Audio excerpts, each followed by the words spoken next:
Mga kaagimat, gusto mo bang makuha ang kapangyarihan ng walang mang-aaping tao sa iyo? Hindi ka kayang bulihin, hindi ka kayang saktan, hindi ka api-apihin.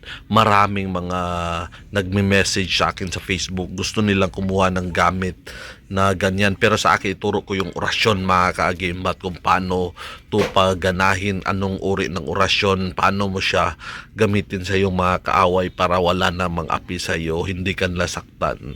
So una, mga kaagimat, magdasal ka sa Diyos, singin mo yung kapangyarihan sa Kanya. Once ma-empower mo to, gagana ito na walang mang-api sa iyo, hindi ka bulihin, hindi ka saktan na mamasamang loob, walang taong mananakit sa iyo, mga kaagimat. Ito yung orasyon, mga kaagimat, orasyon para walang mang-aapi sa iyo. Jesucristo Alabanos El Sorendido. Jesucristo Alabanos El Sorendido.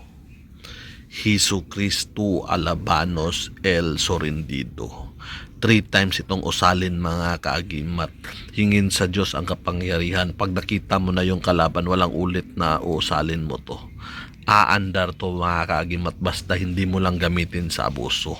Once gamitin mo sa abuso ay mawawala ang bisa ng kapangyarihang ito.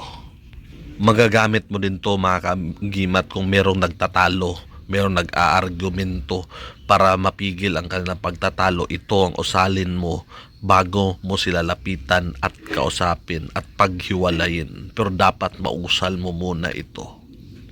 Once mapaandar nyo ang orasyon na to, mga kaagimat, ay kahit na sinong tao ay kaya nyong kausapin at malapitan.